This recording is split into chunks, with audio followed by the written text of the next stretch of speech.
I'm Sam Clark with Crimson Education, and we're here at Harvard University to ask some big questions.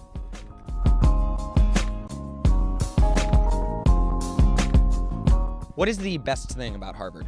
The people. I know that's very cliche. The people are really nice. Ooh, I'd say it'd have to be the people. The people. Just different people from all walks of life. I mean, you meet somebody from anywhere, and it's amazing, yeah. The best thing about Harvard, I would say, is Cam Klein. You're the best thing about Harvard? I guess so. Congrats. That's huge. Why is he the best thing about Harvard? Just look at him. Just look at him. He's bleeding, but he's still smiling. That's good. Why are you bleeding? Same question. The weather. The weather. Is it always like this, perfectly and sunny? No, but I don't know. It's been nice this year. Okay. What's the worst thing about Harvard? Worst thing about Harvard is the people. Not all of them, but some of them. Some of them. Okay. Definitely, I don't know, sometimes can be competitive and stressful. Sure. The worst thing besides the food in Annenberg. The Annenberg, it's terrible. Annenberg. That's the second time we've gotten that answer. Say Annenberg. That's the third time we've gotten that answer. Oh, okay. The food. I gotta say, hands down, the food. So Annenberg is Awful. awful. I was mostly going for like what is it? Like the freshman dining hall? Oh yeah, freshman dining hall. Okay. What's so bad about it? The food, it's so bad. Annenberg Dining Hall. I've Yeah. heard some things about it. Yeah. No, it's notoriously bad. Yeah. Elaborate. What's so bad about Annenberg? The food is What does a typical Saturday night look like for you at Harvard? In our rooms. Say one more time. Drinking alone in our rooms. Drinking alone in your room. What does a typical Saturday night look like for you at Harvard? Oh, that's sad. That's sad. For me, it's not Netflix. A lot of sitting in my room watching Netflix. I like to drink and party. So a typical Saturday night. So there's like a bunch of dorm parties going on Saturday nights. A lot of parties out in the quad, like for like school-wide events. Last Saturday night, all my friends and I went to one of the parties in the quad, but we ended up not being able to get in, so we had a piano party instead. Hey, Yeah, I love know. that. Karaoke. Love that. So It for was people fun. who might not know, what is the quad? So the quad, there are 3 dorms up north that are further away from campus, and there's a lot of social life there on the weekends, especially because it's kind of secluded from the Harvard campus. Mm-hmm. So it's sort of a favorite for Saturday night. The quad shuttle. Okay, go on. Okay, so you get on the quad shuttle early in the night with high hopes, and then most of the times back on the quad shuttle involve like tears, or broken toe. She broke her toe last week. On the shuttle? not on the shuttle getting off. Okay, can we get a pan down to this? Okay, so was it worth it? You drink in your room for like 2 hours while people are figuring out what's going on. Then you go to the speed for like 20 minutes and then it closes down and then you go home and cry. That is the most comprehensive and accurate sum up of a Saturday night I've heard.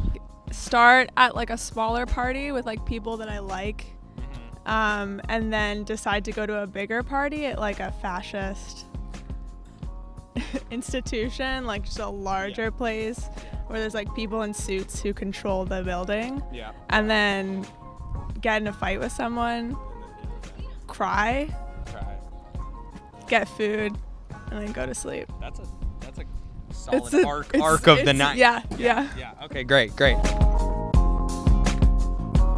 And if you remember, what did you write your college application essay about? I wrote about magic. About magic. Go on. I wrote about doing magic tricks for the lunch ladies in high school. Great. I wrote mine about a summer internship that I had in a lab and what I liked and what I didn't like about that. What kind of lab? It was a biotechnology startup, working on pharmaceutical drug development. What did you write your college application essay about? So I actually read it about how the Colorado mountains, I would always make up stories about how there are dragons and elves living in them, and then I tie that into my interest in neuroscience and how I want to explore imagination growing up. But that's a joke now because I'm a history major. Now. Okay, so you wrote. So did you? What changed? What changed? I took LS1A for 3 weeks. Oh, I see. I So you're dropped out of that. this is what neuroscience is Yeah. here. Okay, It's there's a lot of memorization involved, so I'm not about that. Got it. I wrote about all the coaches that had an impact on me growing up through football and basketball, and how I attributed all my success to pretty much them and my parents getting me here. So I wrote about my grandmother. Okay, good. Well, what about her? So the prompt was describe a place where you're perfectly content, and I wrote about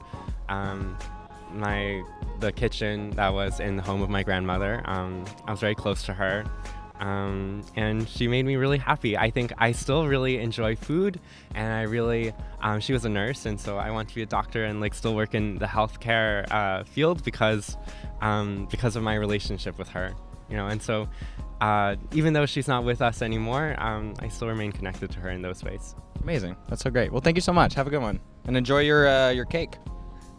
All right. Let's do it. What advice would you give high school students who are currently going through the college application process? Good luck. Don't get stressed out, and it'll all work out fine in the end. Yeah, I'd say the same thing. And also, don't worry too much if you don't make it into the college that you want to get into. I didn't make it in. I wanted to go to University of Chicago really badly, and I didn't make it in. And now I'm so happy here. So, yeah, don't. All right. Anything else to add for people who might be applying to college? Make yourself as well-rounded as possible because it's not about grades. Yeah. Okay, amazing. Thank you so much. No problem.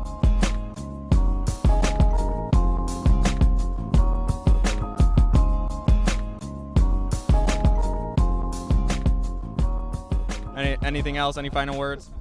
No, just check out at John Stivers 226 on Twitter. Wonderful. Here, we're going to quickly pan over to this group of people over here. All right, no. All right, fine. Got spooked. If you're interested in hearing more about the world's top universities, don't forget to subscribe.